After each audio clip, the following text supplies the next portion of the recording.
Hello, this is News from the Fringe. I'm Chris. I've been away for a little while.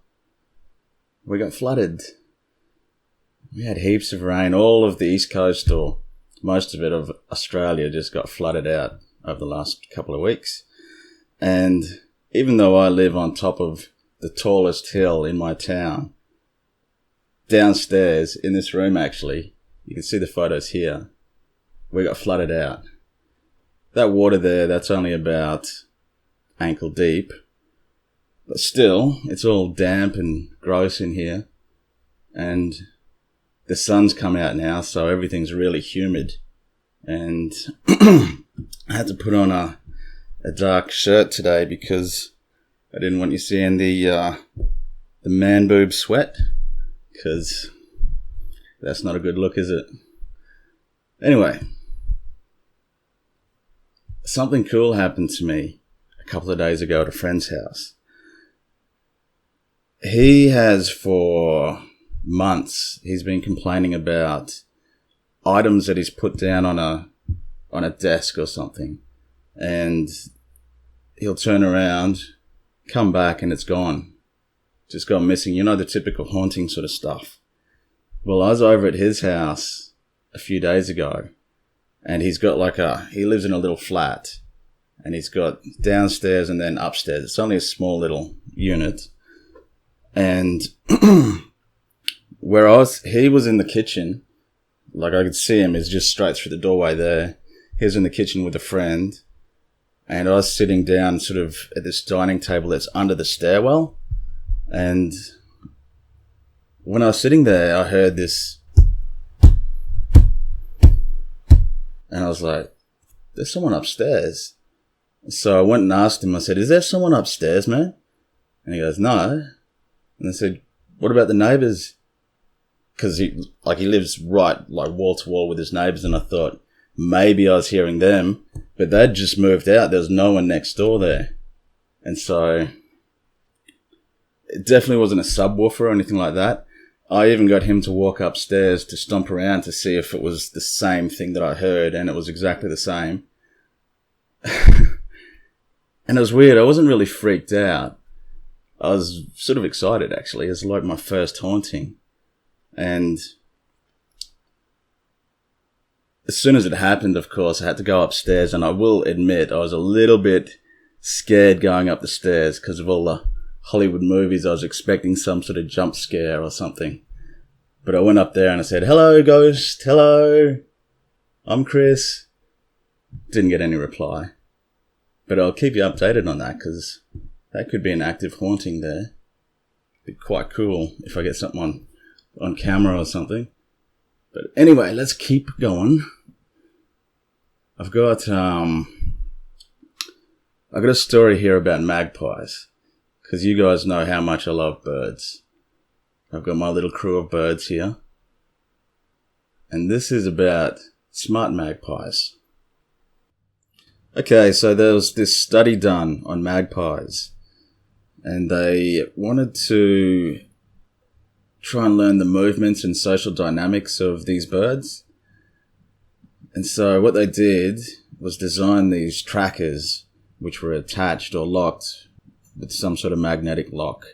And what they discovered was this, quote, during our pilot study, we found out how quickly magpies team up to solve a group problem. Within 10 minutes of fitting the trackers, we witnessed an adult female without a tracker working with her bill to try and remove the harness off a younger bird. Within hours, most of the other trackers had been removed also. By day 3, even the dominant male of the group had its tracker successfully removed. We don't know if it was the same individual helping each other or if they shared duties, but we had never read about any other bird cooperating in this way to remove tracking devices. The birds needed to problem solve, possibly testing at pulling and snipping at different sections of the harness with their bill. They also needed to willingly help other individuals and accept this help.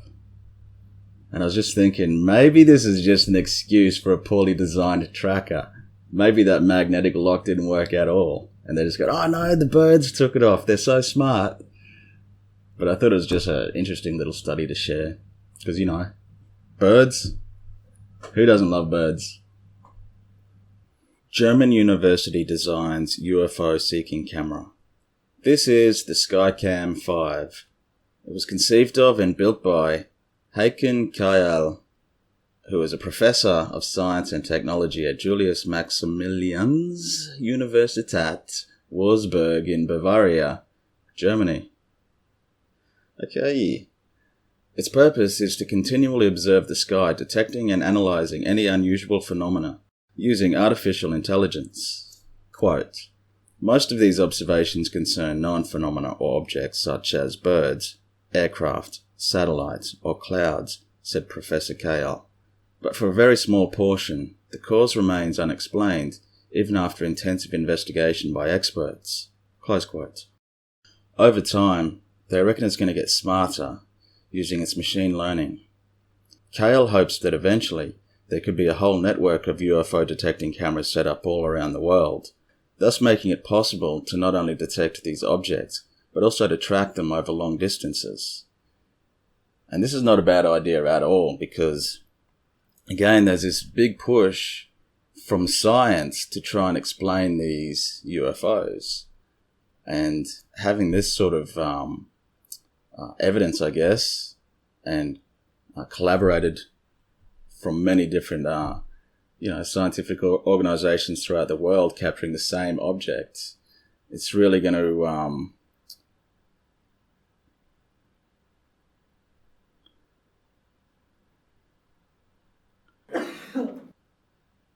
the coming collapse of our modern societies. Back in the 1970s, scientists at the Massachusetts Institute of Technology, MIT, combined data from multiple sources concerning population, resource usage, and economic factors to calculate the most likely time that modern civilization will experience a full societal collapse. The date that they came up with was the year 2040.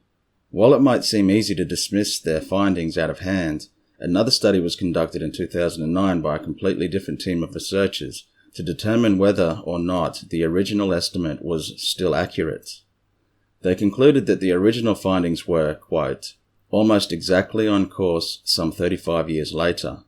They continue, it is important to recognize that its predictions have not been invalidated and in fact seem quite on target, they wrote. We are not aware of any model made by economists that is as accurate over such a long time span. Close quote. The results were later corroborated a third time just last year by Dutch sustainability researcher Gaia Harrington, who found that economic growth could come to a halt by the end of this decade. Not all is lost, however. Quote, the key finding of my study is that we still have a choice to align with a scenario that does not end in collapse. With innovation in business, along with new developments by government and civil society, continuing to update the model provides another perspective on the challenges and opportunities we have to create a more sustainable world. So maybe those crazy preppers weren't that crazy after all. Okay, so moving on. Crime against art. Recently, 2 visitors to the Boris Yeltsin Presidential Center in Ekaterinburg noticed that one of the paintings, Anna Leporskaya's 3 figures, appeared to have been vandalized. The culprit had drawn sets of eyes on the faceless figures in the painting, which dates back to the 1930s and is understood to be insured for around $1 million. I'll never get how they value art, eh? $1 million? Initially, Ekaterinburg's Ministry of Internal Affairs had deemed the issue too trivial to investigate. However, the intervention of the Ministry of Culture quickly changed that, and a police investigation was launched. It turned out that one of the gallery's own security guards had drawn eyes on, using a ballpoint pen. The guard, who has not been named, had apparently been bored during his first day on the job. Quote, his motives are still unknown, but the administration believes it was some kind of lapse in sanity. He must have been mad, because that's just not normal. Or on drugs or something. What the hell is that? You'll never guess. It's a fish. Fishes have voices too, this guy reckons. Quote, they can grind their teeth or make movement noise in the water. And we do see a number of specializations that are involved, said Cornell's Aaron Rice. Probably the most common adaptation are muscles associated with swim bladders. Bet you didn't know that. In fact, the swim bladder muscles of the toadfish are the fastest contracting vertebrate skeletal muscles. There you go. Toadfish. Bravo, sir. Bravo. Exciting stuff, eh? Man's enjoyable interaction with his orange balls. Shane Taylor, 44, reported an encounter with a multitude of seemingly friendly orange orbs he had had on Christmas Eve of 2014. Taylor was driving on Zion Church Road near Hickory, North Carolina, at approximately 8 p.m. when an orange ball of light crossed quickly in front of him. Quote, out of the blue, I'm driving down the road, and this orange ball of light whizzes across my windshield, like an inch away. I'm doing 55 miles per hour, just zooming down the road, and this orange ball of light just whizzes right by me. Close quote. Taylor pulled his vehicle over next to an empty field and exited, only to find roughly a dozen silent, luminous orbs, the size of cantaloupes, grouped together, floating nearby. Some were floating at eye level, he said, while others were a little higher than that. But they were close enough where Taylor thought that if he had reached out, he could have almost touched one. Quote, I get out of my car and I look up, and there's like a dozen of these orange balls of light. Some of them were like 5 feet away, 10 feet away, but they're all right there just hanging out, he said. Each light would grow brighter or dimmer, seemingly at random, while some hovered and others moved gracefully through the air. It was like you knew they were alive, because of the pattern of the lights, similar to a heartbeat, but it wasn't a repetitive thing. Their movements were the most beautiful thing I'd ever seen, really graceful, like a butterfly, very smooth. It seemed like they could have gone any speed they wanted. Close quote. As Taylor examined the orbs, he noticed that their insides, quote, looked almost like the guts inside of a light bulb. He continues, it's not just light. There was some kind of structure. But right when I thought that it dimmed out, where I could see it was light, there was no substance there. There was no structure. They would totally disappear and then come right back. I'm sitting there looking at these things, and in my mind I'm going through the rational things they could be. They're not lanterns. They're not drones. They were intelligent. Each one had its own personality almost. The only time I noticed a pattern was when they left. They all flew into the same general area and then flew away in a line. I watched them until they blinked out. They blinked out and then there was nothing there. It was really bizarre.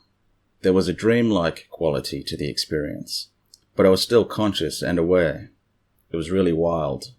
And he continues, when I got out of the car and they were right there, it was almost like they were attracted to me. Like they picked up on me and were like, here's us. Here's what we are. To me it was friendly, like a friendly interaction. I know it sounds so weird to say interaction, but to me it felt that way. The next day on Christmas, Taylor woke up and his eyes were almost swollen shut. Quote, my eyes were burning and red, and they were like that for 2 or 3 days.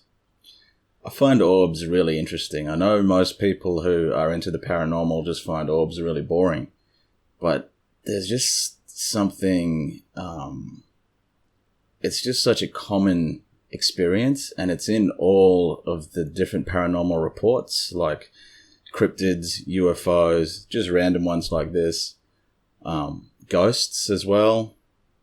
There's always orbs around. So I think it's, it's, I don't want to use the word important, but it's something that you should pay attention to, and it's something that should be looked into a little bit deeper. And also this story brought back some memories of a dream I recently had. It was very similar to this, just recently, yeah. Did I say that? I think I did. Anyway, in this dream, it exactly like this description here, except they were off in the distance. And I can remember at the end of the dream, they got really close to me and they sort of perched themselves up in the branches. And I remember looking at this one that was not far from me, not far above me, and I was just staring at it as I woke up. It's just a dream I had, but I've never dreamed of UFOs before. That was my first UFO dream. So it was pretty cool, I thought. I was pretty chuffed.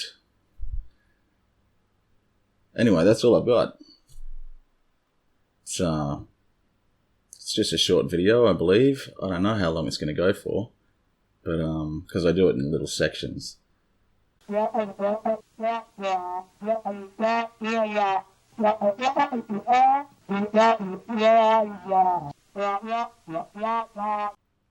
Alright, so I just went on a little bit of a weird tangent talking about nothing. I'm just going to say goodbye, and I'll see you next time. See ya.